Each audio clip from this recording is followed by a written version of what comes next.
cette fois-ci, donc on est au complet, et donc je vous propose de démarrer. Eh ben, bonsoir à tous, désolé pour ces 2-3 minutes de retard sur l'horaire actuel, 2 minutes, ça va. Donc on va ouvrir cette séance en termes de procuration. Donc Mme Fatima Magdad donne procuration à M. Laurent Aubuchy et M. Yannick Delamer donne procuration à M. Sébastien Monturieux. Je vous propose de désigner Mme Audrey Gilles comme secrétaire de séance.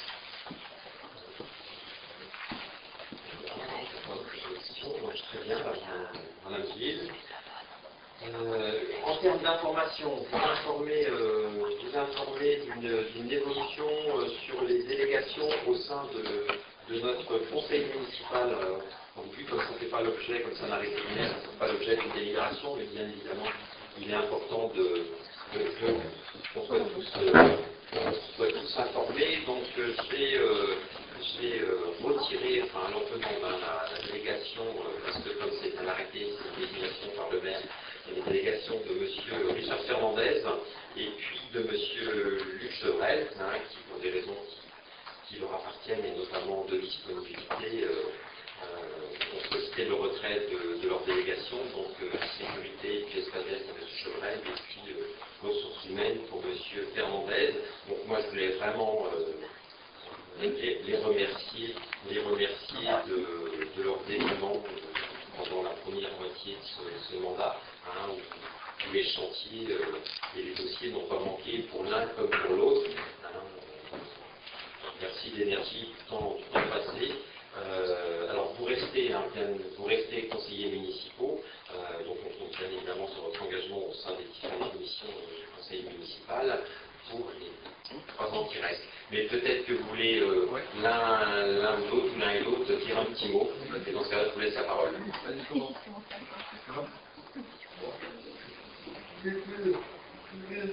Pour remercier de votre bienveillance, de votre patience, les ressources humaines demandent énormément de disponibilité, et je trouve que j'en ai pas beaucoup, donc j'ai préféré proposer à M. le maire de passer la main. Je remercie l'ensemble des agents communaux, les responsables de service, M. Chaumier, de leur collaboration, et puis je dis bonne chance à mes pour l'Est. Voilà, merci beaucoup. Merci Richard. Alors, donc moi je vais dire à peu près la même chose que Richard. Catherine, mon épouse, a eu l'opportunité en fait d'un travail intéressant dans le nord du département. Donc c'est pour ça que j'ai décidé de mettre fin à ma délégation, car en effet je vais être beaucoup moins présent sur la commune. Donc comme l'a dit M. le maire, je vais rester conseiller municipal. J'ai vraiment été très heureux d'avoir pu participer à cette action collective au sein de la mairie de Champy. Ça a été une expérience, comme tu l'as dit Richard, très intéressante, au contact permanent des Cantopiens et Cantopiennes. Je remercie également tous les services avec lesquels j'ai travaillé, leur professionnalisme, leur réactivité, leur gentillesse. Et je voudrais aussi remercier mes collègues avec qui j'ai toujours eu plaisir à échanger et à concerter. Je remercie M. le maire d'avoir fait confiance sur cette délégation pendant 3 ans. Et donc voilà, merci à tous. Merci à vous deux.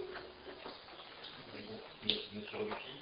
Oui, bonsoir à tous. Juste en tant que président de groupe, me joindre au remerciement de M. le maire. Je ne vais pas redire tout le plaisir qu'on a eu à travailler avec vous. Oui, moi je voudrais dire un petit mot parce que j'ai beaucoup travaillé avec Chevrel, et que j'ai eu beaucoup de plaisir à travailler avec toi, et je regrette déjà beaucoup ton départ. En sachant qu'il ne part pas. C'est ça.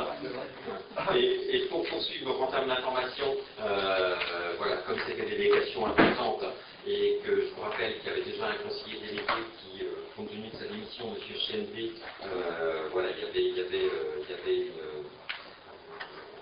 conseiller délégué qui n'était plus en exercice au sein de notre conseil municipal.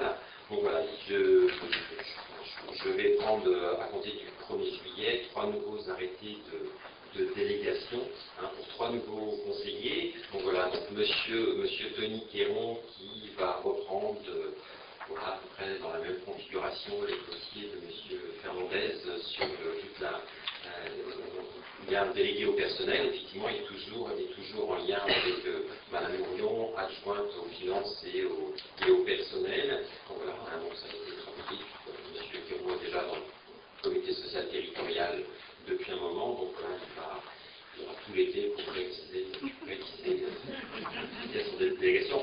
Et il y a un vrai sujet, il y a un vrai besoin de temps sur tout ce qui concerne les ressources humaines. Monsieur je vais prendre un arrêté également concernant M. Alain Tuquel, qui deviendra le délégué à la prévention et à la sécurité, alors en remplacement sur une partie des missions de M. Chevrel, tout ce qui concerne l'espace public et puis au niveau des chemins, c'est voilà, M. Deruet qui va prendre le relais sur tous ces sujets-là. Et M. Tuquel sur ces sujets de délégué à la prévention et à la sécurité est en direct sous ma délégation directement avec moi. Et puis une nouvelle aussi conseillère déléguée qui sera Mme Maëla Thomas, alors qui ne sera pas tout à fait sur le même champ qu'était M. Chendé, mais sur des sujets effectivement sur lesquels on est de plus en plus interpellé, interrogé, sur lesquels on doit aussi avoir des choses à dire et à avancer, qui sera délégué à la biodiversité, à la gestion de l'eau, à l'agriculture et à la propreté de l'espace public. Donc voilà une délégation qui va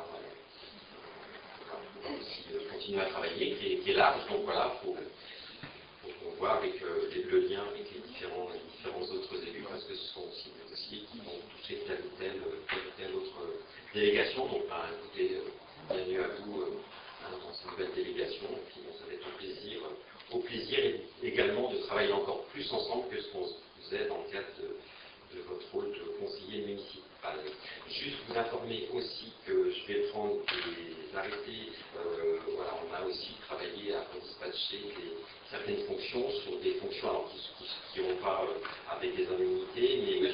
Delamer sera référent pour les équipes de sécurité et d'accessibilité, et celles spécifiques relevant du domaine privé, et je vais prendre également pour M. Charles-Antoine Linares un arrêté sans indemnité pour désigner référent alimentation en lien avec conviviaux, les cantines, les menus, et puis il sera aussi référent en matière de sécurité, incendie et accessibilité pour les bâtiments recevant du public et appartenant au domaine public. Et alors c'était déjà un peu le cas, mais Mme Briand effectivement est aussi référente en lien avec Mme Corin sur tout ce qui concerne la petite enfance. Donc merci à vous d'avoir accepté aussi de donner encore plus de temps et d'énergie à ces différentes missions. Voilà, j'ai fini, et ça va permettre de repartir sur la deuxième partie du mandat avec un peu de nouvelles idées. Donc merci à vous. Et donc voilà, j'ai fini pour la partie information. Donc sur table, vous démarrez, donc sur table, compte tenu aussi de ces évolutions, ça nécessite aussi des évolutions des commissions permanentes et l'évolution de la commission de certaines commissions, et sur table vous avez aussi les PIA. Et donc je vous propose de démarrer par l'approbation du procès-verbal de la séance du 22 mai dernier. Je ne sais pas s'il y a eu des demandes de modification, ou s'il y en a là maintenant, sinon je propose de l'approuver. Personne ne s'oppose, personne ne s'abstient, donc c'est adopté à l'unanimité. Je vous remercie. Et donc on passe à l'évolution des commissions permanentes. Donc qu'on avait le 8 juin, lors du conseil d'installation, enfin celui d'après, on avait installé des commissions. On avait créé 7 commissions. Alors je ne vais pas les renommer, elles sont dans la délibération. Et on avait fixé le nombre de leurs membres à 2 sièges, à 10 le nombre des membres par commission, 2 et 2 pour la liste minoritaire, plus un suppléant qui maîtrise par 2 titulaires exerçants. Et donc il est aujourd'hui proposé de modifier le nombre de commissions en fusionnant 2 commissions parce qu'elles se réunissent si souvent et puis elles ont aussi des sujets communs. C'est une commission démocratie participative, relations aux habitants et la commission communication, relations intercommunales. Donc cette nouvelle commission s'intitulera démocratie participative, communication et intercommunalité. Donc par ailleurs, la commission, également, il y a une évolution dans le nom, la commission de transition écologique, aménagement et urbanisme traitera également des sujets liés au numérique, qui sont aussi des sujets de grande actualité dans nos collectivités.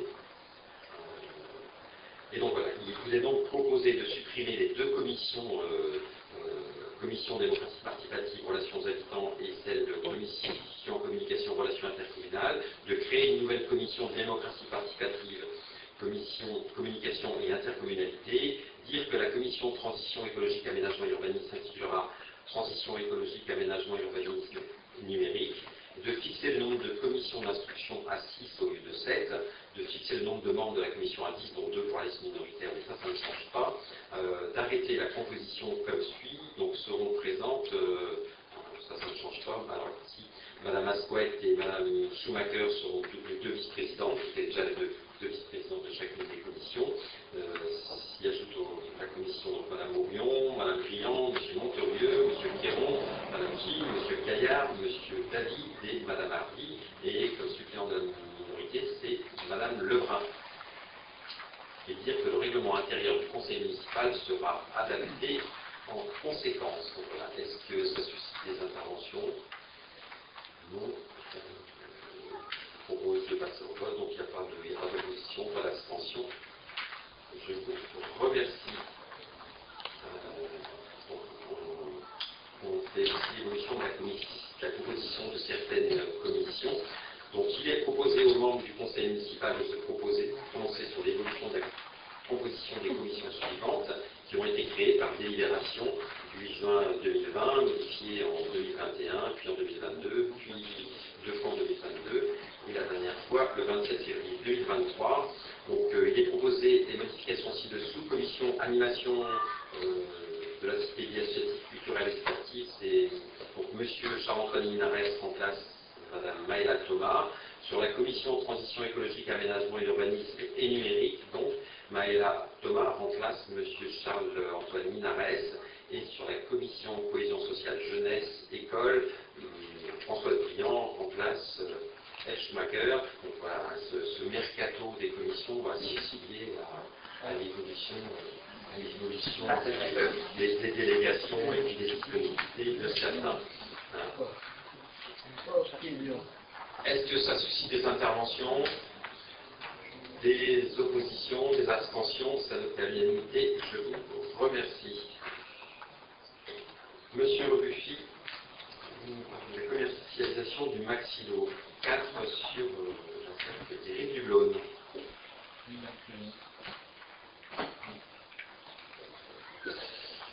Le Maxilo 4, je le resitue très rapidement, local, si vous vous souvenez, donc Maxilo 1 qui a été livré, Maxilo 2 qui est en train d'être livré, le 3 en construction et le Maxilo 4 c'est ce secteur-là. Donc sur le Maxilo 4, on a eu un long processus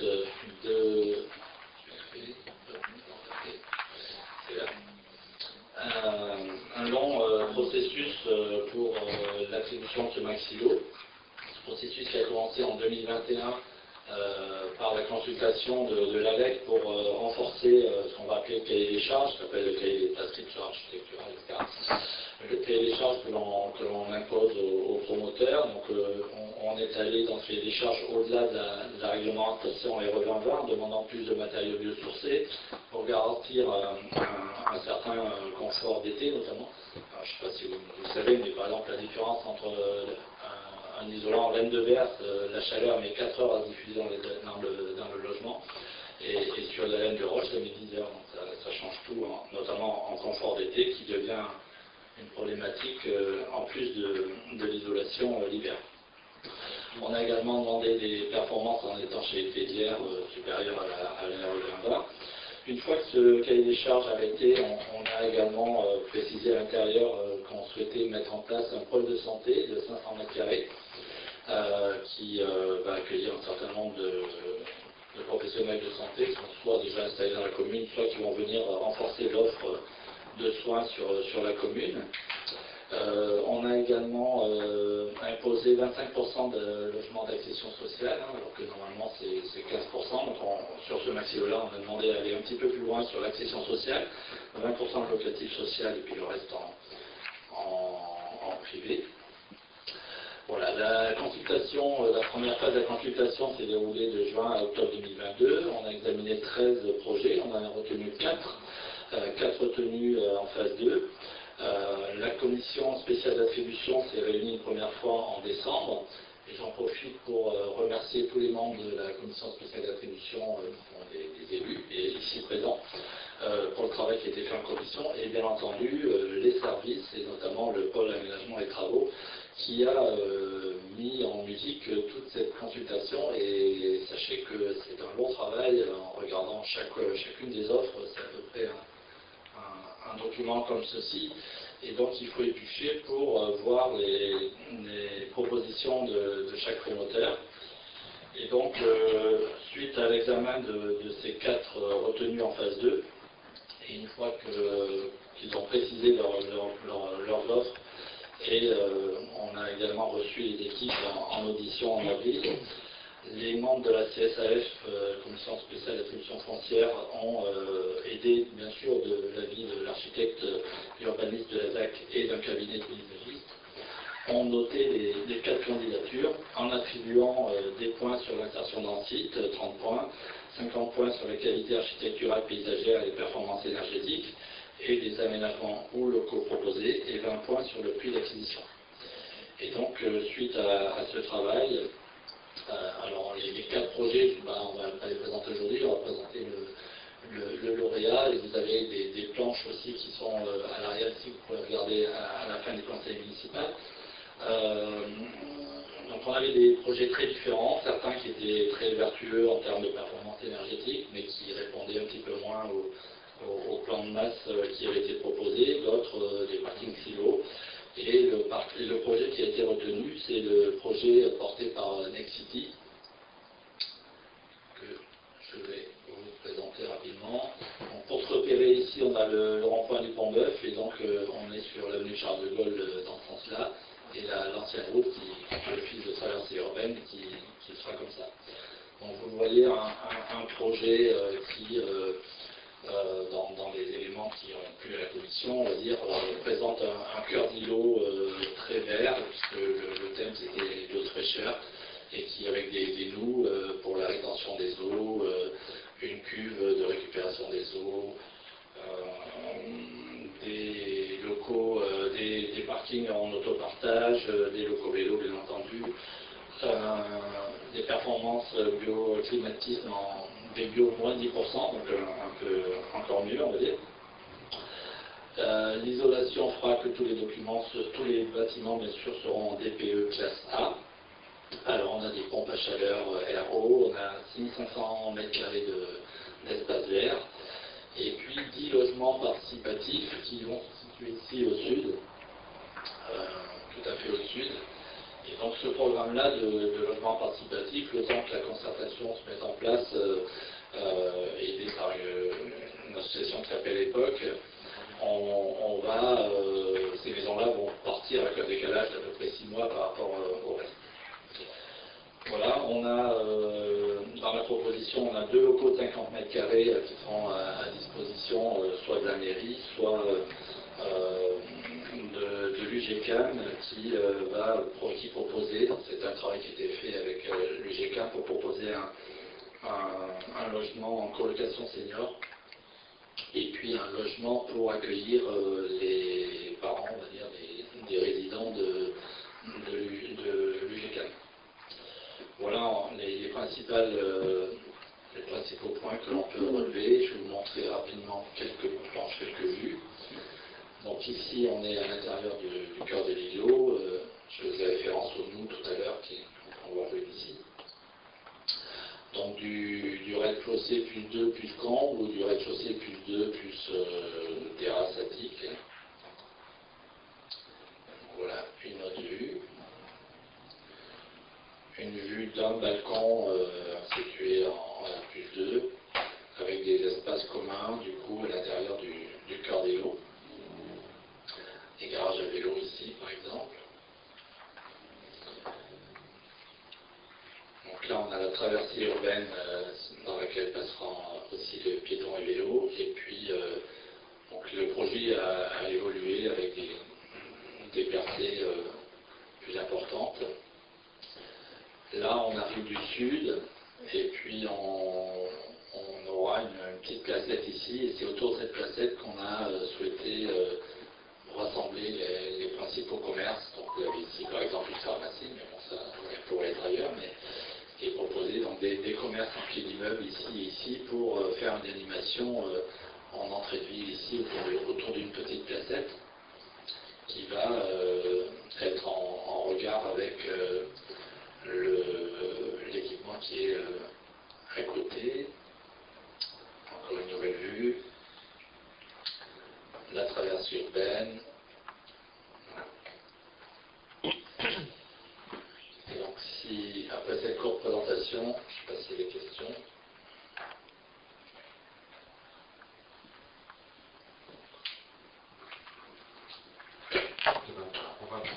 Donc s'il n'y a pas d'intervention, on pourrait bien suivre, reprendre un peu ce que disait M. Buffy, effectivement ça a été aussi du temps les énergies, alors pour les services, mais pour la commission aussi, les élus qui se sont réunis, qui ont audité les quatre candidats.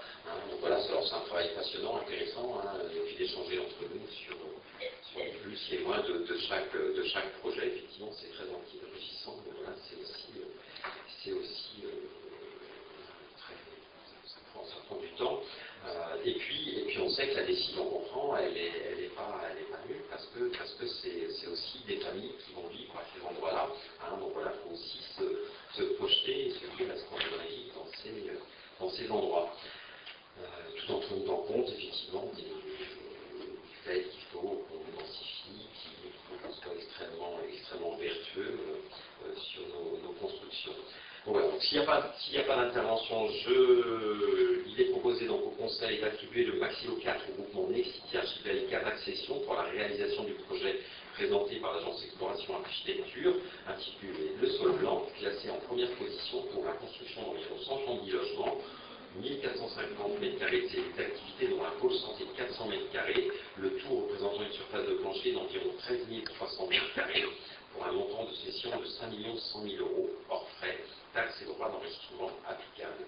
Dire que le montant global pourrait être réparti entre les différents membres du groupement suivant leurs propositions, confier à Maître Lefebvre, notaire à Champy, la rédaction des actes notariés correspondants, dire que les frais d'acte seront à la charge de l'acquéreur, reconduire le principe d'attribution de prime de 2 500 € TTC à l'architecte de chaque projet non retenu ayant remis des prestations conformes aux exigences définies au règlement de la consultation de la phase 2 et de l'autoriser à signer tout acte administratif notarié à intervenir ainsi que tout document se rapportant à cette affaire.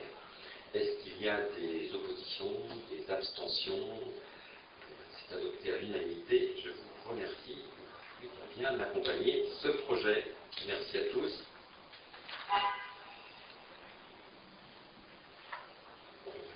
On change de sujet et on passe au balayage mécanisé des voiries avec l'attribution d'un nouveau marché. C'est M. Matouna qui nous présente cette délibération.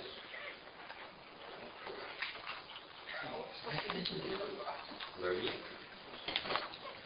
Il y a une erreur sur mon déroulé. C'est M. Drouet, pardon. Alors, je vous propose de renouveler le marché de balayage des voiries. On l'a déjà fait l'année dernière pour une durée de 1 an, mais c'était dans un contexte d'instabilité des prix. Donc, cette fois, il est proposé de le renouveler pour une durée maximale de 4 ans. Donc, nous avons reçu 2 candidatures de détrail de Théo. Théo se trouve mieux entre autres que sur le prix, donc je vous propose de notifier le marché à l'entreprise Théo. Aujourd'hui, puis c'est Veolia qui possède le marché. Merci. Est-ce qu'il y a des interventions? Alors, je propose de notifier le marché entreprise Théo, de m'autoriser à signer tout document relatif à la passation et à l'exécution de ce marché, donc les avenants dans la limite de 5% du montant initial du marché. Est-ce qu'il y a des oppositions, des abstentions? Je vous remercie. Monsieur Viquel, on fait un bilan de la régie Cantepienne de télédistribution. Oui, très bien. Bonsoir à toutes et tous. Donc, comme chaque année, on va faire un petit bilan financier de la RCT, la régie Cantepienne de télédistribution. Donc, ça va être, j'aborderai juste quelques points essentiels, puisque on vous a communiqué en annexe le bilan pour 2022. Donc, le plan de service est resté inchangé pour la télédistribution, mais a expérimenté la fourniture parallèle de l'Internet très haut débit et du téléphone sous-cité via la société Kuntu. Le service antenne reste fixé au nombre maximum de 40 chaînes afin de répondre aux exigences tarifaires de la SACEM. Le bouquet Cantepien maintient sa formule partagée entre 3 éditeurs, restés aux anciennes conditions, c'est-à-dire sans surcoût, et le groupe 10 TV, F1 et Discovery. Les tarifs pour 2022 ont été fixés par le conseil d'administration du 7 décembre 2021. Du fait d'un équilibre des dépenses et d'un excédent prévisionnel d'environ 2 000 € pour l'exercice 2021, les administrateurs ont décidé de maintenir au même niveau les tarifs des abonnements pour 2022, en prévoyant de réaliser un ajustement éventuel sur 2023, où nous aurons une vision plus précise sur le déploiement des services Kuntu. Les tarifs retenus pour 2022 s'élevaient à 44 € pour le service antenne, 80 € pour le bouquet Cantepien, 20 € pour une reconnexion au réseau. Et une réduction de 10% était admise pour les collectifs, à un niveau de service unique antenne. Les déconnexions représentent 40% du panel, c'était 39% en 2021. Et les attentes 2%. À ce jour, 52 résiliations ont été enregistrées. On dénombre 36 contrats collectifs. Concernant la promotion et l'extension du réseau en 2022, aucune nouvelle extension du réseau n'a été réalisée durant la période. Par contre, j'y reviens, l'expérimentation des services Kuntu dans le cadre de la mise en place d'un nouveau service triplet qui a débuté à l'automne 2022 a satisfait les usagers volontaires. Donc, la commercialisation peut donc désormais être lancée, même si nous sommes en attente du feu vert de M. Bellois, le responsable de la société Kuntu. Concernant le bilan financier, quelques chiffres sont à retenir. Les recettes d'exploitation s'élèvent à 95 270 € pour 101 221 de dépenses d'exploitation, soit un résultat d'exploitation de moins 5 250 €.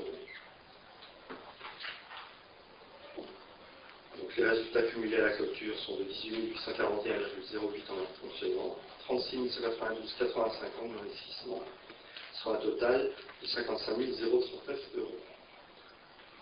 Voilà. S'agissant d'une gestion de délégués, ce plan ne fait pas l'objet d'un vote par le conseil municipal. Je tiens pour information. Donc, suite au départ en retraite le 31 mars 2023 de M. Laurent Degive, le poste de directeur de RCT est à ce jour vacant. Aussi, en l'absence de directeur et afin d'assurer la continuité du service, le conseil d'administration, le mercredi prochain, 28 mars 2023, après-demain, doit se prononcer sur la proposition de reprise temporaire par la société GERTV jusqu'au 31 mai 2024, date de fin de contrat avec la société Lepage pour la maintenance. Je vous remercie de votre attention. Merci. Donc voilà, donc une RCT, effectivement, on s'interroge sur les suites, notamment il y a avec l'évaluation extractée de tout, il y a le départ de M. Degive, donc voilà, il y a plein de réflexions autour de cette régie. Est-ce qu'il y a des interventions sur ce bilan? Très bien, je vous propose de passer à la suite, parce que ça c'était juste en tant qu'information. On passe à la taxe locale sur la publicité extérieure et on doit fixer les tarifs pour 2024, Madame Orion.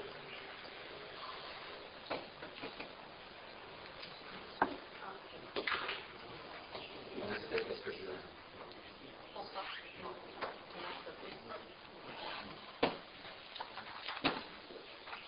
Bonsoir à toutes et à tous. Donc, comme chaque année avant le 1er juillet, il est demandé à notre Assemblée délibérante de se prononcer sur l'évolution progressive du tarif de la publicité extérieure dans la collectivité.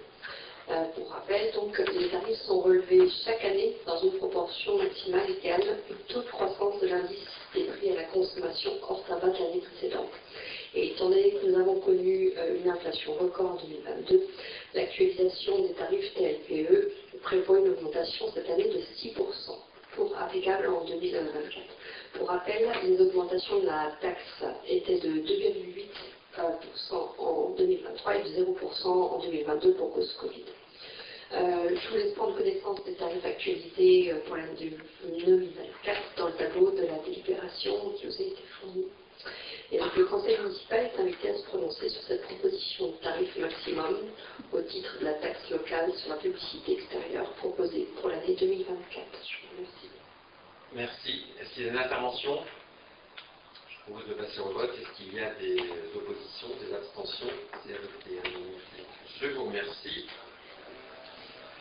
Et là, c'est une autorisation d'inscription d'investissement des dépenses de moins de 500 €, Madame Orion.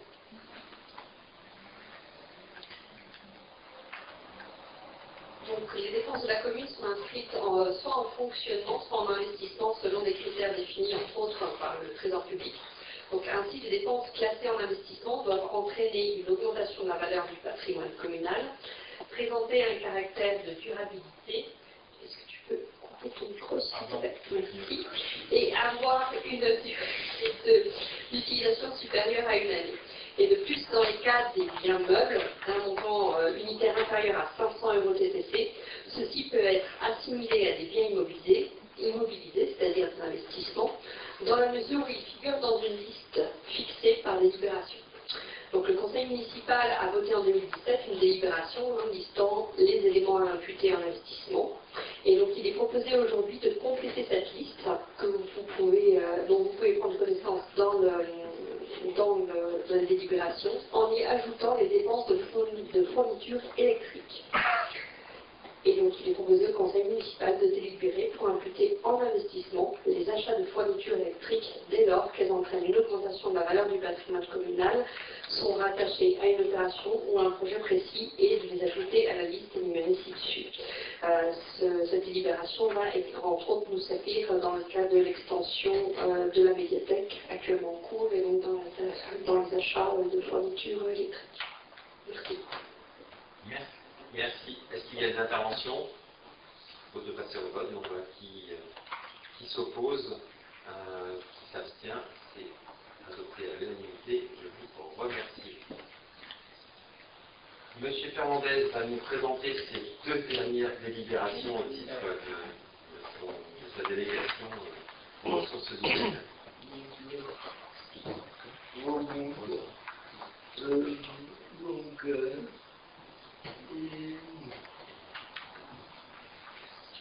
Il faut que le service et puis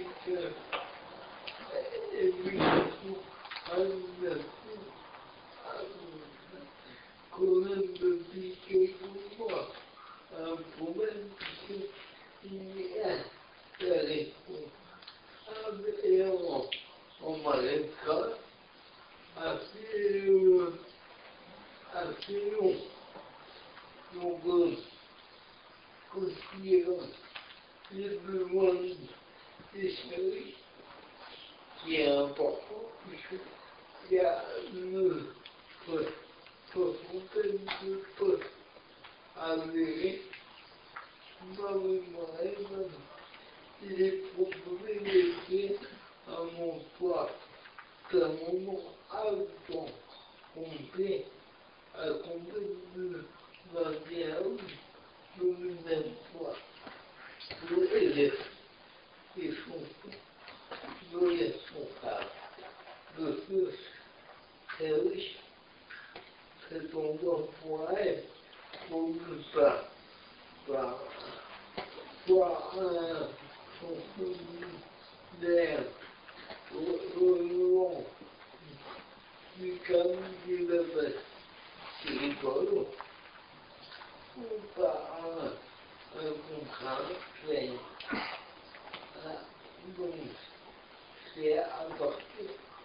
2021, 2023.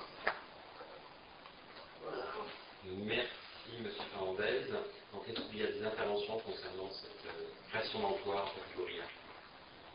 Je propose de passer au vote. Donc, il est proposé de créer un emploi permanent à compter du 21 août prochain pour le poste de responsable du service d'éducation animation, dire que cet emploi pourrait être conduit par un fonctionnaire dans le cadre d'emploi attaché ou par un contractuel en cas de recherche individuelle de candidat statutaire d'inscrire au budget les crédits nécessaires à la rémunération aux charges sociales correspondant à l'emploi et les grades ainsi créés.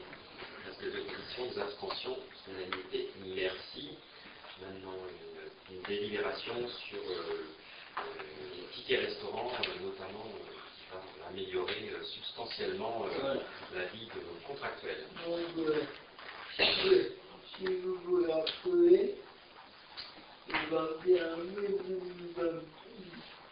2022, et le 21 mai 2021, avec le conseil avait décidé de la finir le ticket restaurant. Ces tickets sont distribués à partir du moment où la personne travaille pendant l'heure de midi, afin de tenir compte des évolutions de l'organisation du travail, notamment les RTT, les techniques de travail, en plus de variable, le test de travail, etc. Et on a proposé de modifier cette après-midi dans un sens plus favorable à certains emplois, notamment de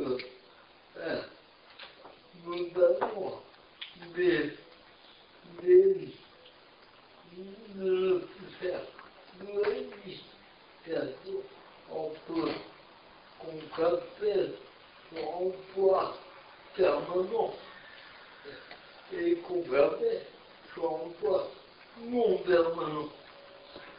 Et aussi de supprimer la condition d'ancienneté afin qu'il y ait plus de personnes en bénéficier. Donc, cette modification a été discutée au sein de la du comité social territorial une première loi qui a approuvé la modification. Voilà. Merci, M. Fernandez. C'est de mémoire, je crois, environ une vingtaine de personnes, enfin une vingtaine d'agents qui vont bénéficier dès à présent, plus par rapport aux autres agents, des tickets restaurants. Et comme les conditions d'ancienneté ont aussi été rabaissées, c'est aussi des agents qui pourront bénéficier plus tôt. Est-ce qu'il y a des interventions sur M. Carbeuf?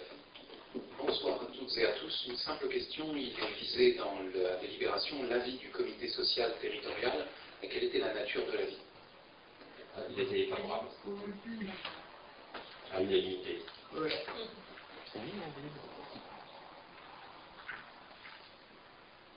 S'il n'y a pas d'autres interventions, je vous propose d'approuver la modification du règlement intérieur des tickets restaurants tel qu'exposé dans le document qui a été annexé et d'inscrire au budget les crédits nécessaires. Les oppositions, des abstentions, c'est l'unanimité. Je vous remercie. On passe aux opérations d'aménagement cœur de ville et un programme évoqué, le programme du bureau Exalto, en complément des délibérations qui avaient été prises en 2022 concernant cet immeuble de bureau à l'entrée de ville. Oui, juste pour situer le programme de bureau Exalto à l'entrée de ville, qui fait partie d'un permis d'aménager global avec les logements qui étaient à côté, qui a été attribué en 2017 et que nous avons repris en 2020. Donc au départ, ce bâtiment de bureau était prévu pour un étage de plus. On a demandé à ce qu'il y ait un étage de moins, 1000 mètres carrés de moins. Et puis on a demandé à ce qu'il y ait des terrasses au sud et au nord pour éviter un front bâti trop important en face des Décathlon. On a déjà parlé en conseil municipal au mois de mars 2022, donc il est question de céder une partie de terrain qui appartient à la commune pour permettre l'implantation de parking extérieur sur ce projet. On avait une première estimation qui était de 2131 m² à céder. Ensuite, il y a eu un géomètre qui est revenu et qui a affiné ça.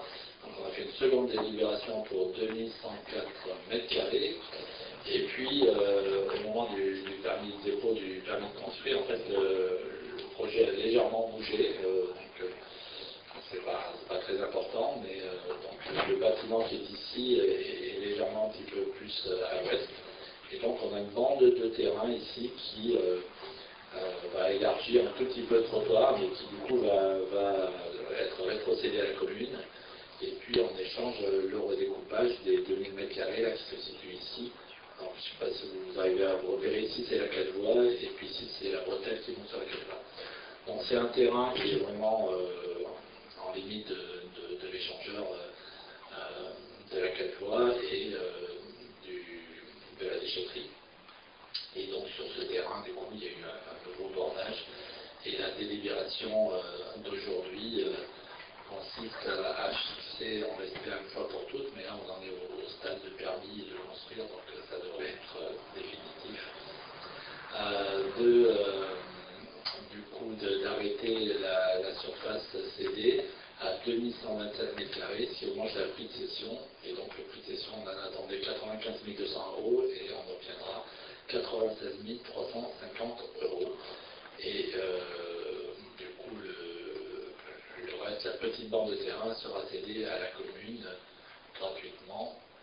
On a deux petites bandes de terrain de 19 m², 50 m². Merci pour ces précisions. Est-ce qu'il y a des interventions? Je propose d'acter le prix de vente définitif et la superficie cédée de la parcelle A204, comme exposé ci-dessus, décider de la future acquisition par la ville à titre gratuit des parcelles A208 à E206, une fois les travaux d'immeuble réalisés, dire que les frais de la vente des parcelles que je viens d'évoquer seront à la charge exclusive du vendeur, confier la rédaction de cet acte à l'office notarial de Maître Sonnet à Champy, de m'autoriser à signer tout acte administratif ou notarié à intervenir, ainsi que tout document se rapportant à cette affaire. Est-ce qu'il y a des oppositions, des abstentions? Unanimité, je vous remercie. Monsieur Rufus, toujours projet d'aménagement sur le secteur de la Longrie, on a une convention sur l'étude et de travaux et de transfert de propriété à passer.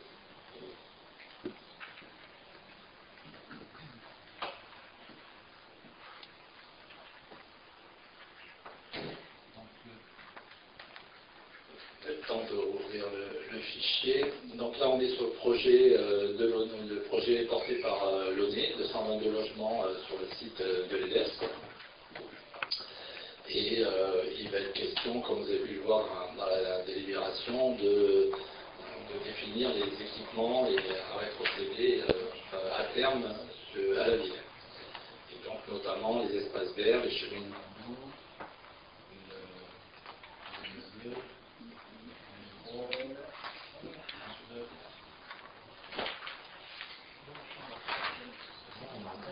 Ce soir.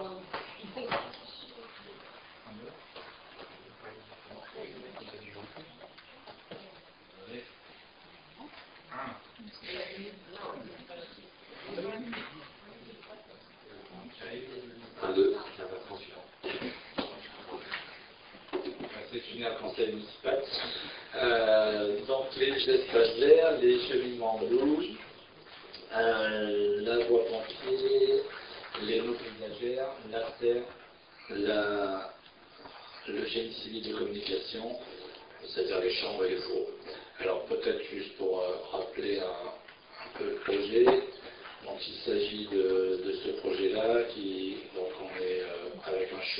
chemin qui va être comme ceci, hein, à l'arrière.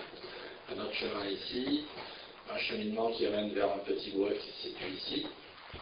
Et puis la serre existante qui a été gardée dès le début. En fait, on avait posé comme postulat de garder cet équipement. Et donc derrière, du logement locatif ici, de l'accession sociale ici, du livre ici, et puis quelques maisons, 5 maisons ici. Ce projet, donc, si on va voir un petit peu plus loin, donc il a été présenté en réunion publique au mois de novembre dernier. Et donc aujourd'hui, ce qui est proposé, c'est de définir l'emprise exacte du terrain qui sera aménagé par la ville, et puis des terrains qui, eux, sont plus sur les copropriétés, donc ici et ici. Donc on en arrive à un plan qui est celui-ci.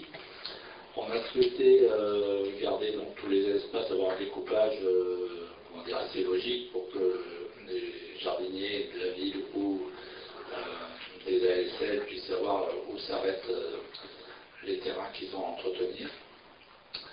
Donc on a pris les chemins, on a pris les cheminements doux, et puis on a pris le petit bois qui est là et la serre. Et je vais juste faire une petite parenthèse sur la serre. Donc c'est une serre que peut-être peu d'entre nous connaissent. Hein. Je vous ai mis quelques photos ici. Donc on a deux parties dans cette serre. Une partie, comme vous le voyez ici, qui est en exploitation aujourd'hui. Et puis une partie qui est plus en plateau pour du rangement. Donc voilà les deux parties. Donc là c'est la vue extérieure. Et donc demain, les espaces communs sont autour de cette serre avec une petite place. Ça c'est le petit bois qui est une grande valeur de biodiversité. Et encore une photo de la serre. Donc cette serre, on va engager un travail pour savoir ce qu'on pourra en faire, mais l'idée générale est de pouvoir proposer un équipement qui va rayonner au-delà de ce programme au niveau du quartier. C'est un quartier qui dispose de peu d'équipements publics. Et donc on peut envisager demain de pouvoir y faire des rencontres, d'expositions, de jardinage, bien sûr, conserver sa vocation première. Donc c'est un travail qu'on va engager dans les prochains mois, parallèlement à la construction des logements, avec les élus en commission et puis les habitants des riverains du quartier. Et donc il est proposé d'adopter une convention tripartite, comme ça se fait habituellement entre la commune, Rennes Métropole et la société Launay, qui définit les aménagements, les ouvrages communs, les aménagements rétrocédés aux collectivités, les prescriptions et modalités de suivi des collectivités tout au long de l'opération. Bon, c'est une convention assez classique de rétrocession.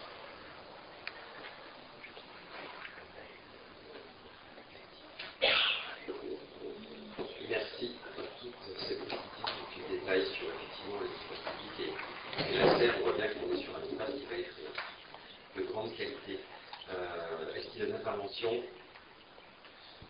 Je propose d'approuver les termes de la convention de suivi études, travaux et de transfert de propriété des équipements de l'opération à l'abri, telle qu'elle est faite, de m'autoriser à signer la convention et tout acte administratif ou notarié à intervenir, ainsi que tout document se rapportant à cette affaire, étant précisé que les frais notariés seront à charge de l'aménageur et sans opposition des abstentions. Adopté à l'unanimité. Madame Laurent, nous devons renouveler la convention concernant la carte sortir, enfin le dispositif sortir, et quelle est notre participation de la commune avec la phase qui vient ce dispositif. Je vous laisse la parole. Bonsoir à tous. Donc je ne vais pas vous présenter le dispositif sortir, je pense que tout le monde le connaît. Donc, je vous propose le renouvellement de la convention et participation de la commune. Donc en fait le bilan 2022 fait apparaître quand même que 61% des utilisateurs sont des familles monoparentales sur la commune. Le nombre d'inscrits est également légèrement plus élevé que celui de 2021, avec un taux de renouvellement de 80%. Le nombre total d'activités a doublé également par rapport à 2021, À l'identique des autres années, le sport reste le choix le plus important des activités régulières pratiquées avec le football en première classe.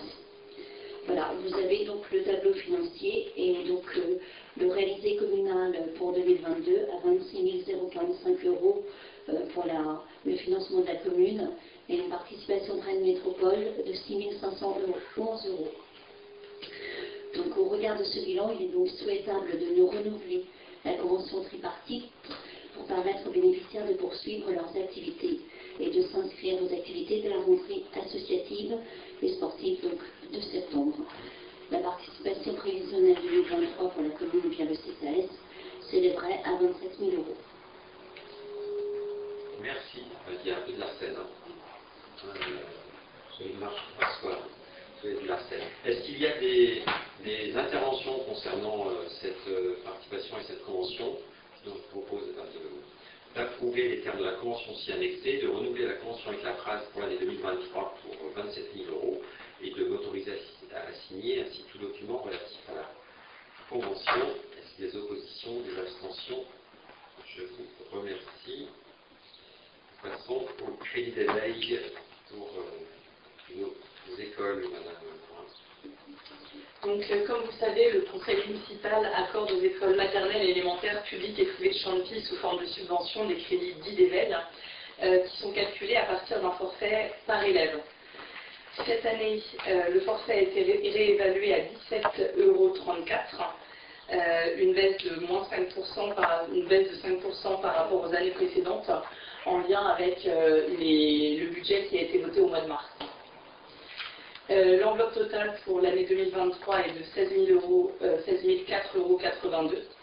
Je vous laisse prendre connaissance du détail par école.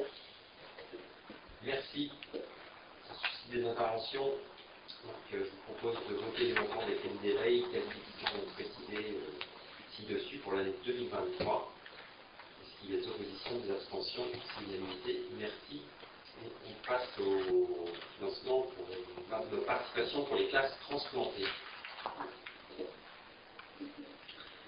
De même, il est proposé de voter une enveloppe globale au titre du budget 2023 d'un montant de 1 500 €, qui permet à chaque école de prétendre à une aide de 500 €, soit pour des classes transplantées, soit pour des projets pédagogiques.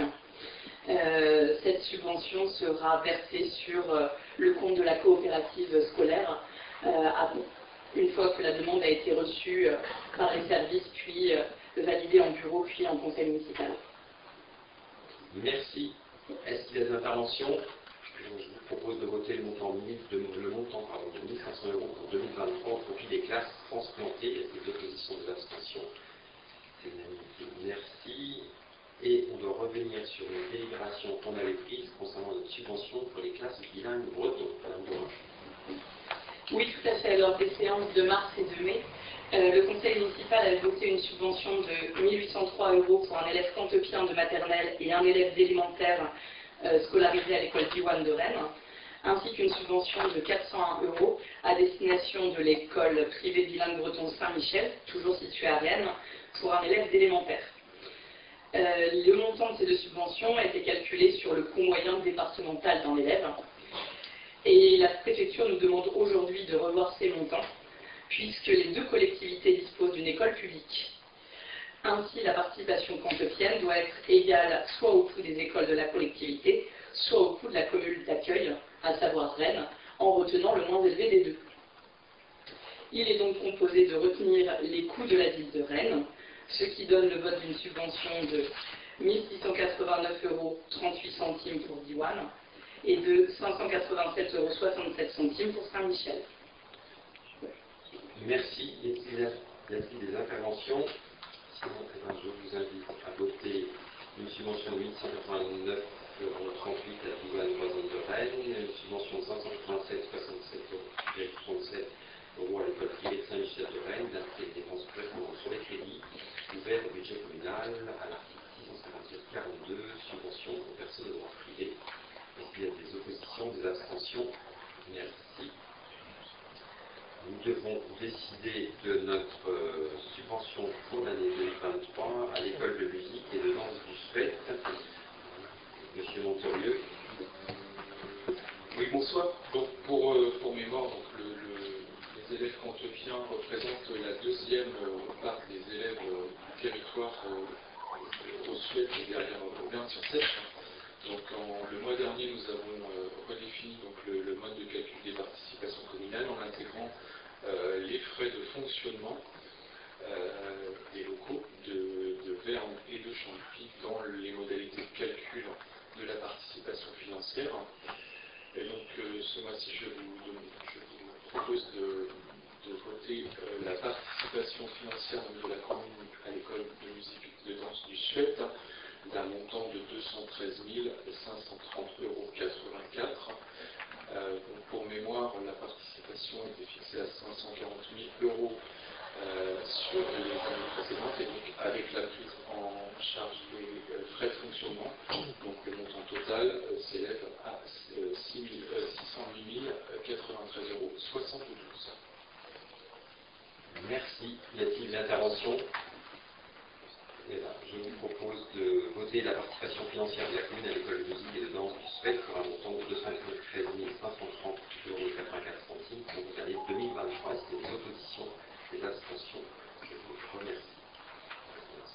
On a vu tout le travail des élèves ces dernières semaines à la fête de la musique le vendredi, et puis il y avait aussi une porte ouverte qui était fort intéressante il y a maintenant 2 ou 3 semaines. Merci. Nous passons à une série de subventions exceptionnelles. Alors juste peut-être un petit rappel pour ceux qui sont, comme on est sur des subventions exceptionnelles, on s'est fixé que les conseillers, même simples adhérents de l'association concernée, ne prennent pas part au vote et n'interviennent pas dans les débats concernant ces subventions exceptionnelles. Donc, Monsieur Montorieux, la première subvention pour l'association Terre et Flamme. Oui, donc l'association Terre et Flamme, donc le programme son salon de sculpture cette année du 29 octobre au 1er novembre, toujours dans le complexe sportif des Deux Ruisseaux, avec l'accueil de 42 sculpteurs professionnels qui ont été sélectionnés. Et au regard de la qualité du salon, des dépenses qui sont engagées par l'association et de l'entrée gratuite pour le public, donc elle sollicite l'aide de la commune d'un montant de 1 700 €, et donc cette somme sera versée après la remise à la commune du bilan de l'événement, tant qualitatif que financier. Merci pour ces interventions.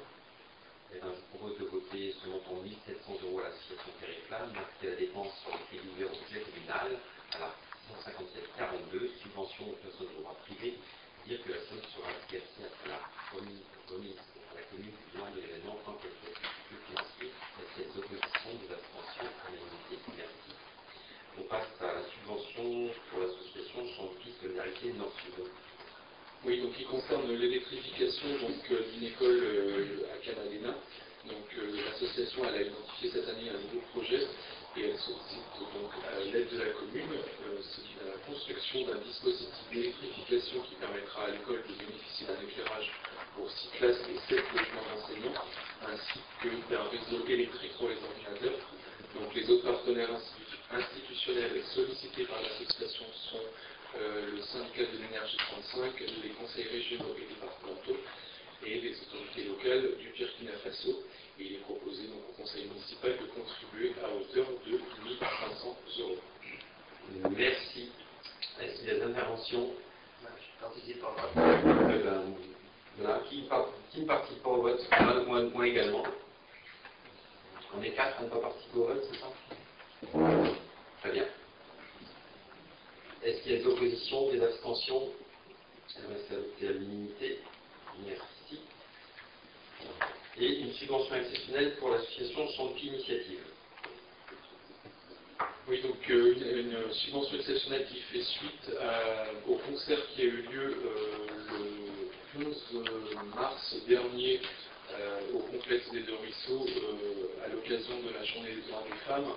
Et donc l'association Champy Initiative sollicite l'aide de la commune afin d'équilibrer le budget de cet événement à hauteur de 250 €. Et il était rappelé que les bénéfices qu'avait fait l'association ce soir-là avaient été reversés à une association qui venait en aide à l'éducation des jeunes filles afghanes. Merci. Est-ce qu'il y a des interventions? Oui, monsieur Leblanc. J'espère que le micro va marcher. Monsieur le maire et chers collègues, comme vous n'en serez pas surpris, nous sommes favorables à soutenir toute initiative citoyenne, et notamment s'agissant de la journée de la femme. Nous allons donc regarder avec méthode et objectivité ce qu'on pourrait appeler l'esprit de cette délibération. L'esprit, c'est ce qui n'est pas écrit, et que l'impression parfois, mais le recueil d'informations objectives d'autrefois permettent de comprendre afin de saisir la finalité d'une décision à prendre. Alors, on va laisser de côté l'intuition et nous concentrer sur l'objectivité. Et donc les informations que nous avons pu collecter. Champy Initiative a été créée en 2008 sous le nom de Champy Alternative pour soutenir le groupe d'opposition municipale de l'époque, dont monsieur le premier adjoint ici présent faisait partie, et que vous, monsieur le maire, avez rejoint en cours de mandat. Le groupe d'opposition. Oui. Le 14 décembre 2012, Champy Alternative était ainsi présenté dans Ouest France, sans démenti à suivre, à l'occasion de son assemblée générale. Je cite l'article. Association regroupant les élus et sympathisants du PS, d'Europe Écologie Les Verts et de sympathisants du Front de Gauche, comprenant notamment les élus de l'opposition municipale, de l'époque, bien entendu. Objectif de la réunion, je cite à nouveau, profiter de la dynamique qui s'est créée à gauche lors de la dernière élection municipale pour donner un nouveau souffle et du sang neuf à Champy Alternative. Et en outre, le journal ajoute, dans l'optique des municipales de 2014, les groupes et personnes ont discuté des pistes à mettre en œuvre pour faire émerger une candidature de gauche par la présidence de l'association aux élections municipales.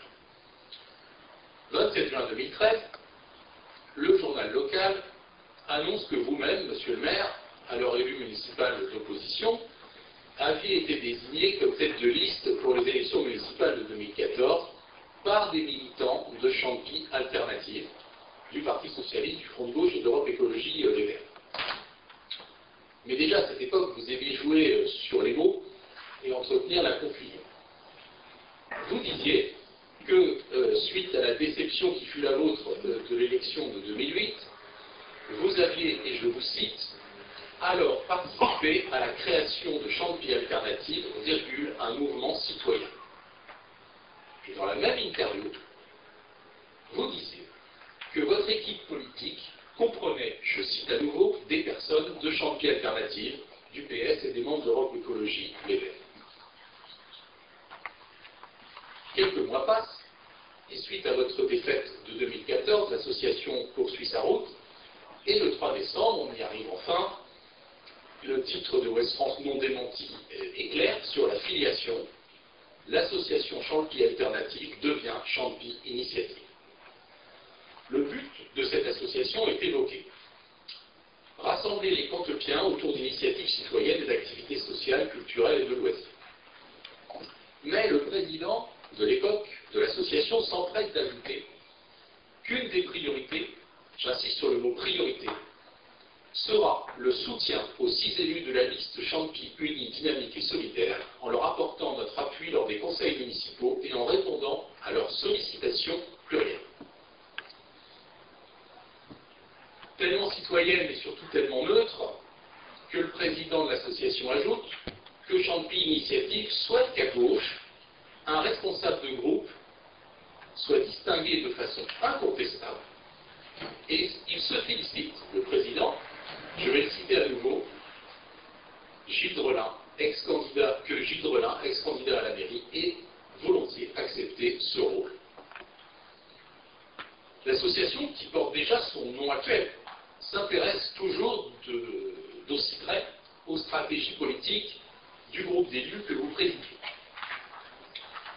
Janvier 2019, c'est dans la perspective des élections municipales de 2020 que l'association Champy Initiative organise une réunion publique animée par Eve Schumacher, ici présente, alors présidente de Champy Initiative, Sébastien Montalieu qui a présenté la délibération qui était membre du bureau, et avec en invité d'honneur, je vous laisse deviner, Gilles Dreux, monsieur le maire.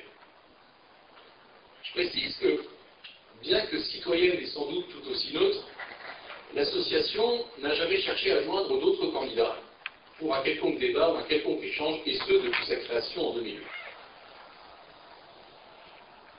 Enfin, le jeu d'équilibriste entre la notion d'association citoyenne et la réalité, qui est finalement celle d'un comité de soutien, est tel que, parmi vos alliés, la confusion règne.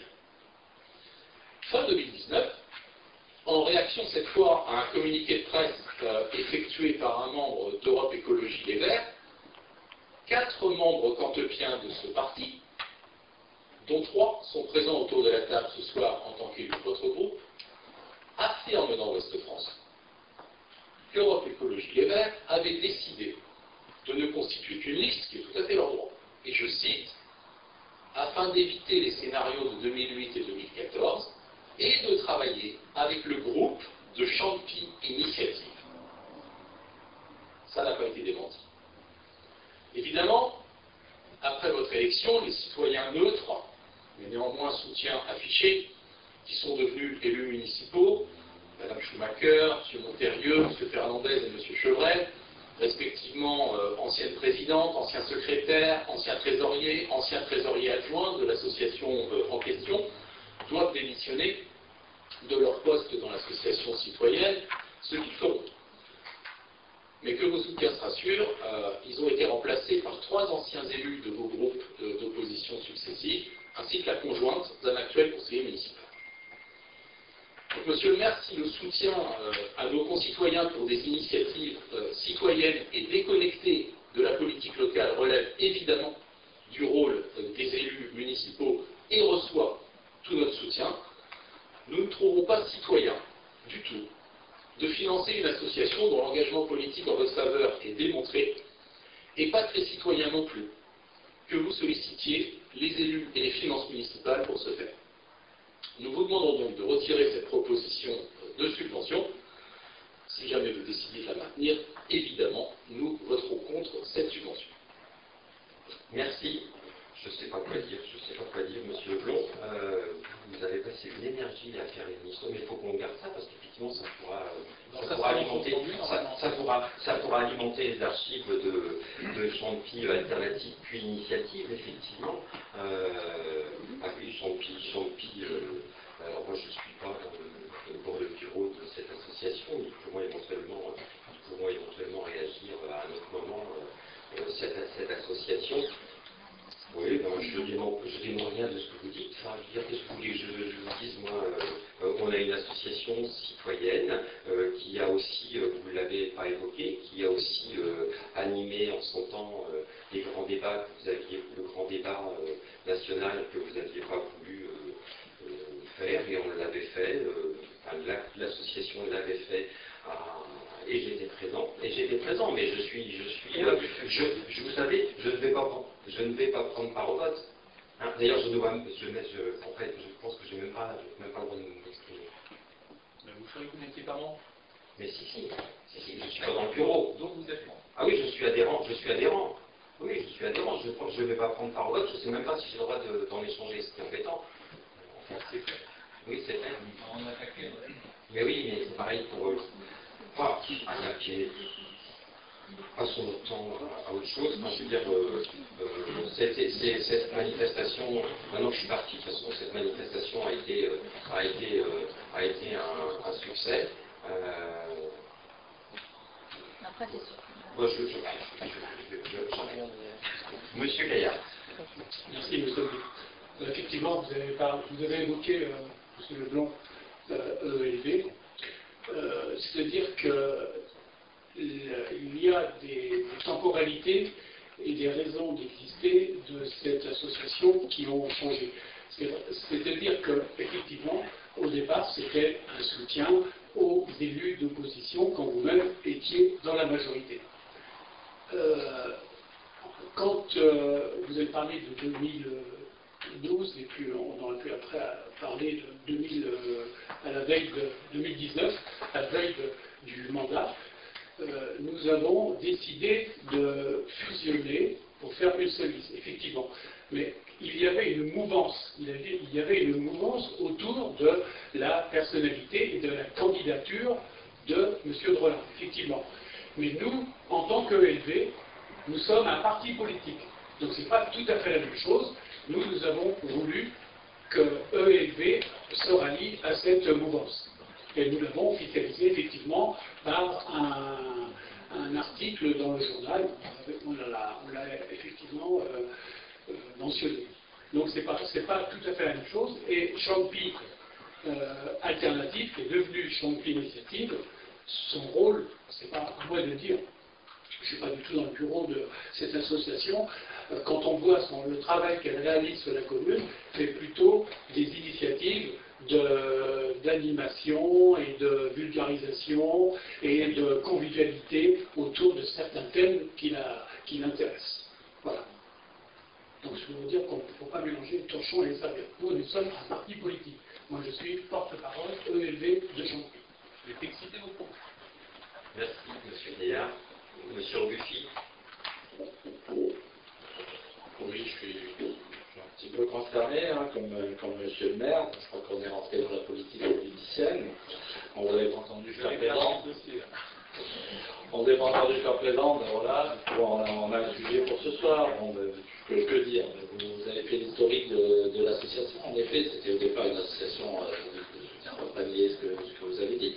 Maintenant, cette association, depuis 2020, la date à laquelle vous avez perdu les élections, et bien avant, elle a mené des actions citoyennes de Cuisine du Monde, les boîtes à livres, les journées des droits des femmes. Ça fait plusieurs années qu'elle organise ce type d'événement. Donc je crois que le bien fondé de l'association et le fait que la subvention qui est attribuée, qu'on propose d'attribuer ce soir, c'est pour soutenir cette action-là. C'est une des actions citoyennes que mène cette association. Et il s'agit en aucun cas de subventionner pour d'autres types d'activités l'association en question.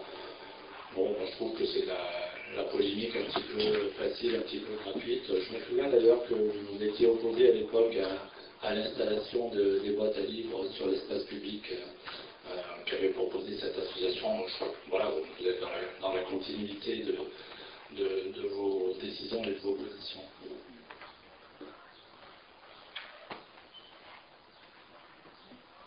Merci. Il y a tellement de sujets. Tellement de sujets. Je vous propose quand même, voilà, il y aura d'autres journées internationales du droit des femmes et pas de sujet pour qu'on puisse travailler ensemble à comment on monte la prochaine, monsieur. C'est là qu'on vous attend. C'est là qu'on vous attend. Non, mais qu'on travaille ensemble sur ce sujet. Ça me semblerait un peu plus dynamique, un peu plus intéressant pour les habitants. Eh bien, je vous propose de passer au vote. Alors, qui ne prend pas part au vote? Une, deux. Est-ce que vous avez noté?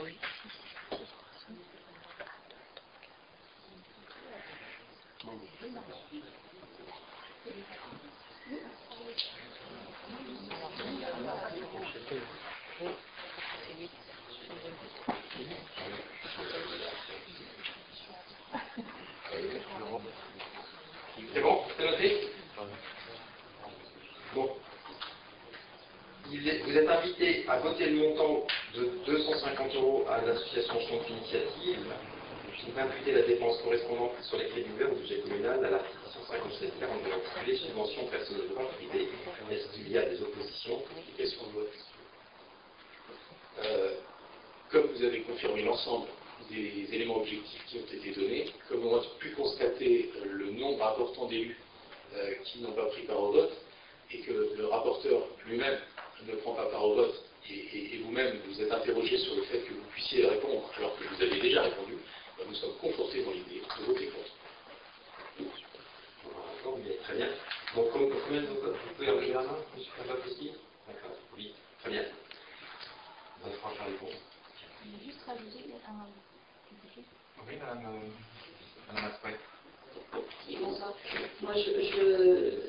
point de vigilance quand même, il ne faudrait pas confondre soutien aux initiatives citoyennes et soutien à des partis, parce que dans ces cas-là, on risque vous risquez de nous faire part de votre désaccord pour beaucoup d'initiatives, puisque notre politique à nous, c'est de soutenir l'initiative citoyenne. On a beaucoup de projets justement dans ce sens-là avec beaucoup d'associations, donc ça va venir. Donc j'espère que ce ne sera pas l'objet de discussions à chaque fois dans ce sens-là et que les initiatives citoyennes seront portées. Là on voit bien que Champion Initiative, on regarde le rapport, en tout cas à partir de 2020, ce qui est il n'y a aucune connotation, il n'y a rien du tout, ce sont juste des projets citoyens, culturels et sociaux. Donc, c'est ce que je voulais rajouter. Merci. Merci Madame Asquet. On passe à la dernière subvention exceptionnelle pour l'association Les 40 ans des Deux Ruisseaux. On a une association qui s'est créée et qui d'ailleurs va nous inviter les 16 et 17 septembre prochains pour les 40 ans de la zone d'aménagement des Deux Ruisseaux. Monsieur Montorieux. Oui, donc l'association des 40 ans des Deux Ruisseaux sollicite une subvention donc, de 600 € pour cet événement, que vous l'avez dit, qui auront lieu les 16 et 17 septembre 2023. Merci. Est-ce qu'il y a des interventions? Monsieur David. Oui, merci Monsieur le maire, bonsoir à vous tous.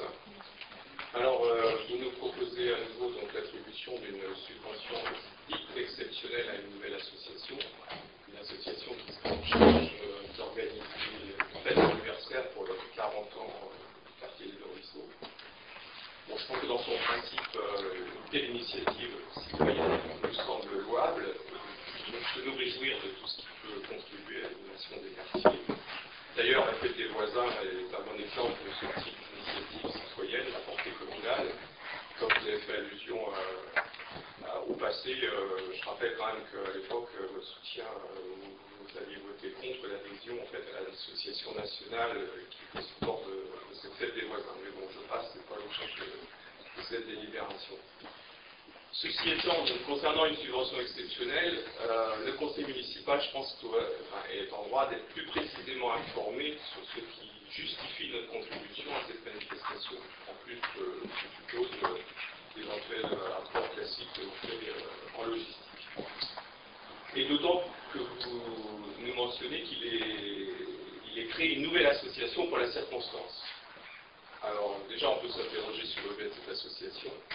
Quels sont ses statuts, quelles sont ses ressources, comment sont recrutés ses adhérents, et bien évidemment, est-elle en conformité avec la charte ou la convention un petit peu qu'établit la commune avec les associations qu'elle subventionne. Et on peut aussi s'interroger, puisqu'on dispose déjà d'une association en charge de l'animation communale. Donc on peut s'interroger pourquoi cette initiative, finalement, elle ne se fait pas via cette association, et quel est l'intérêt réel d'en créer une nouvelle pour la circonstance.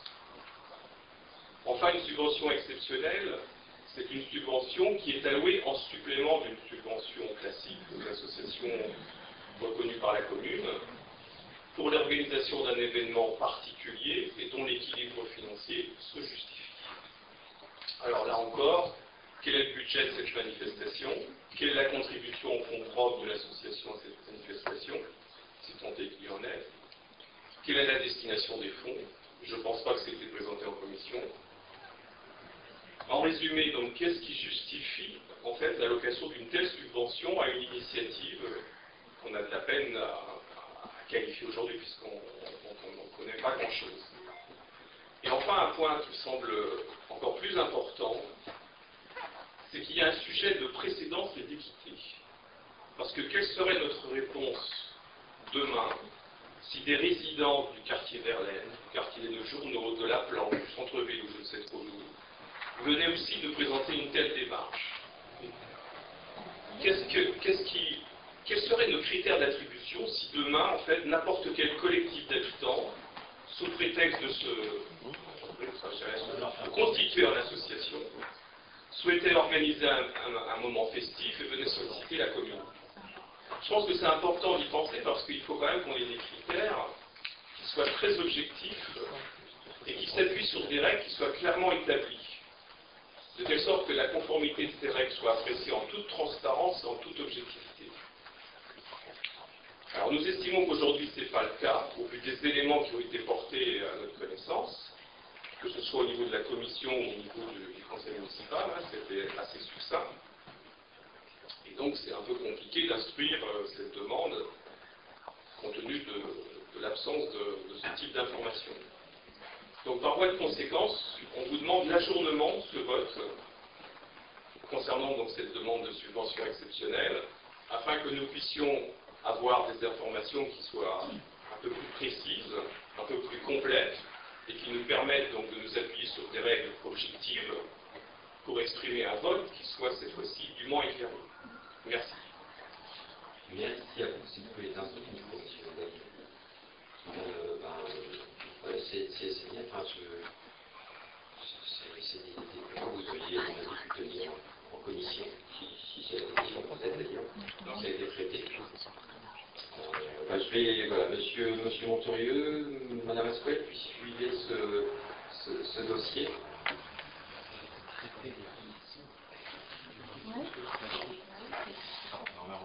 Ça a été traité en commission. Oui, mais prenez-moi, qui prend la main Dans l'onglet. Attendez, J'ai une question. Quelle est l'association en charge des animations à Chantilly et pourquoi est-ce que c'est elle qui doit animer Chantilly et au nom de quoi on interdirait à d'autres associations d'animer Chantilly au profit de celle-ci?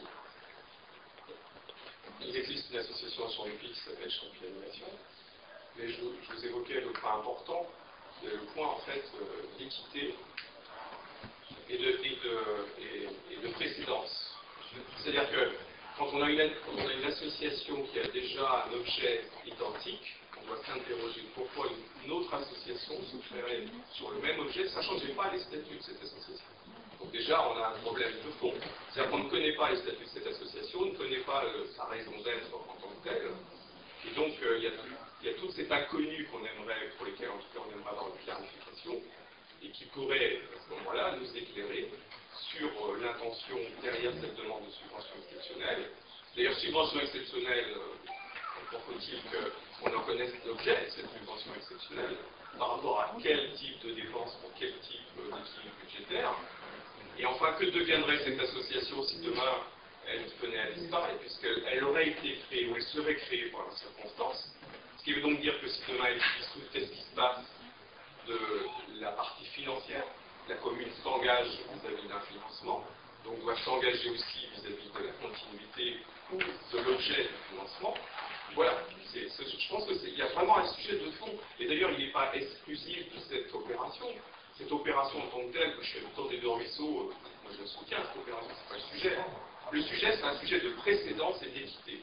C'est-à-dire que pour quelles raisons objectives on a effectivement à accorder ou pas cette subvention exceptionnelle. Merci. Alors moi, je viendrai pour ça. Vous avez l'ordre du jour du conseil municipal depuis un peu plus d'une semaine. Il y a une commission qui a traité du sujet. Et c'est maintenant que vous nous demandez les éléments. Il n'y a pas un amont où vous nous envoyez un mail en disant moi j'ai besoin des statuts.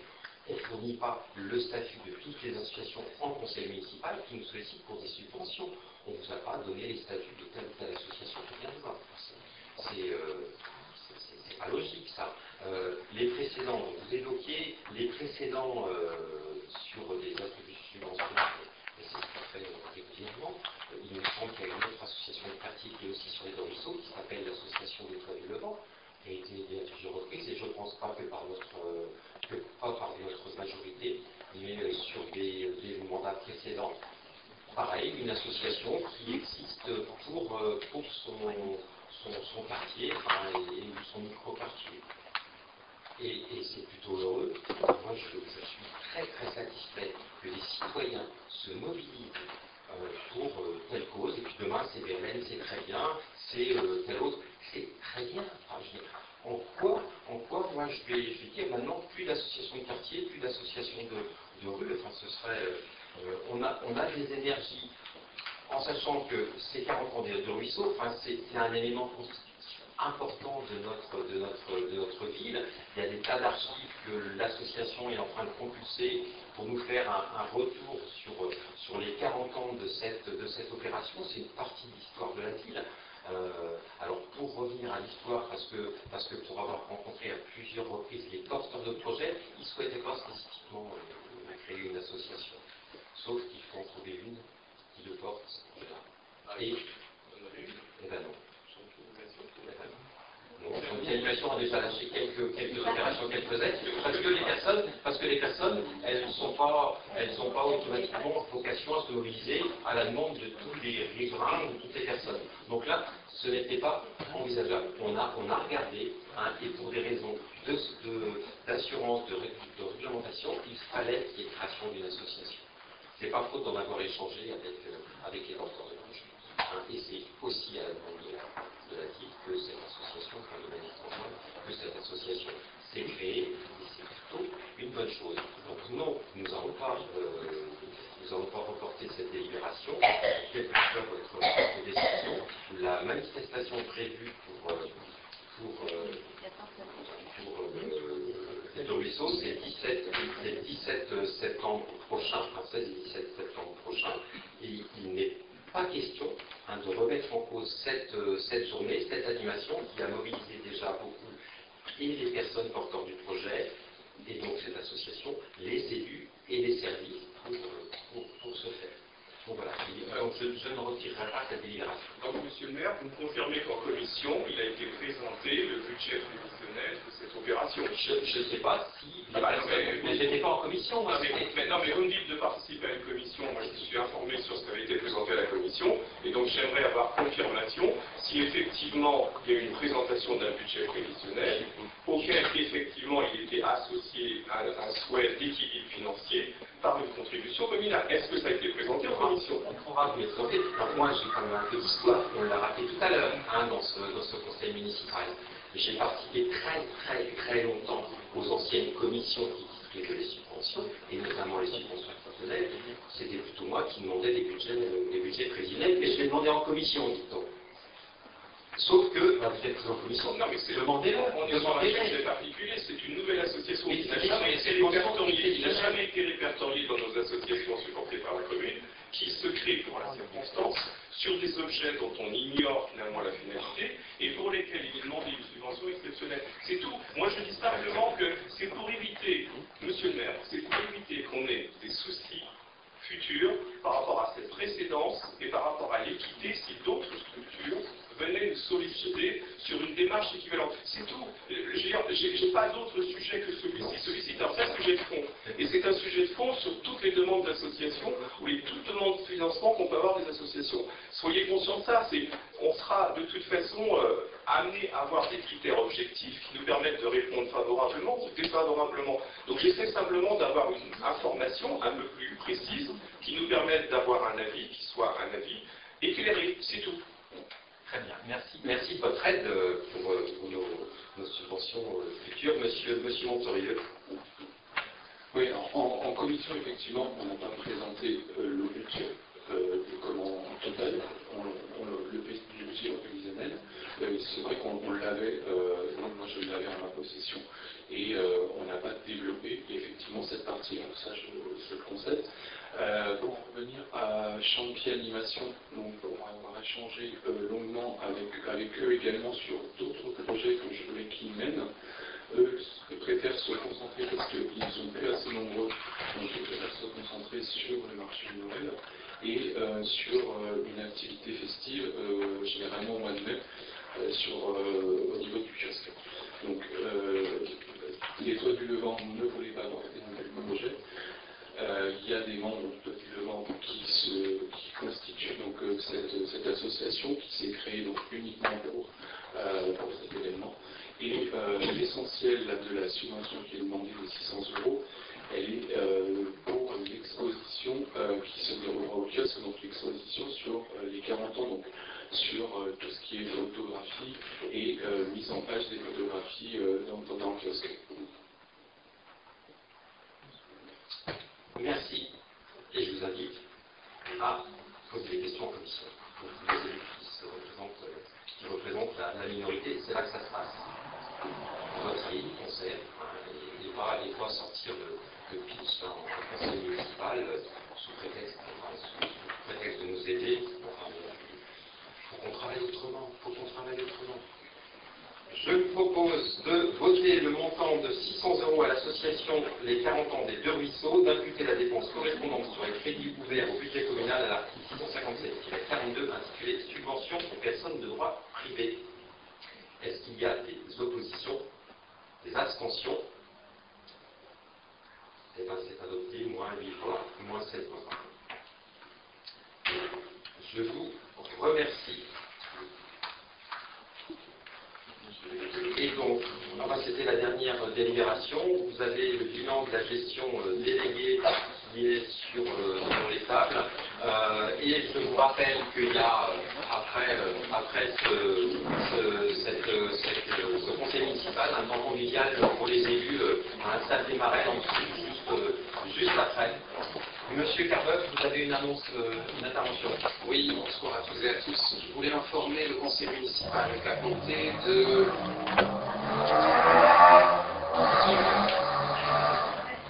Suspense.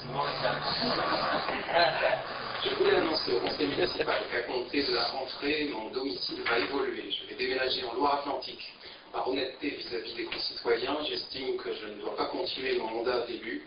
Et je remettrai donc dans les semaines à venir ma démission de conseiller municipal.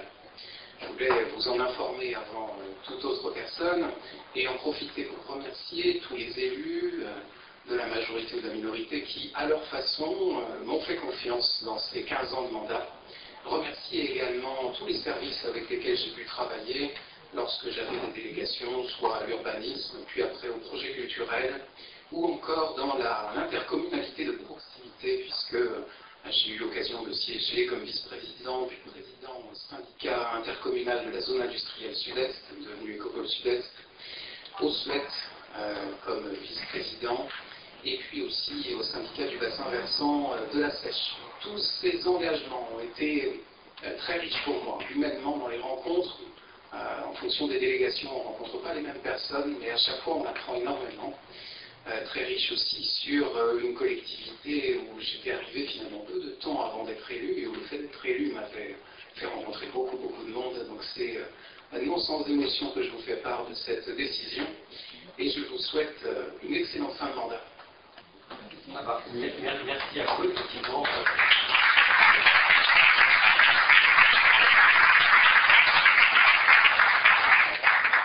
Effectivement, c'était aussi un plaisir de travailler avec vous, M. Carbeuf. Effectivement, donc, plein de belles choses pour la suite, et puis pour vos investissements futurs en Loire-Atlantique.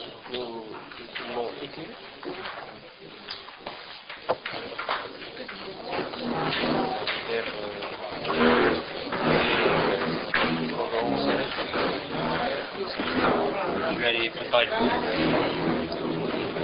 Vous avez une chemise blanche ou ça?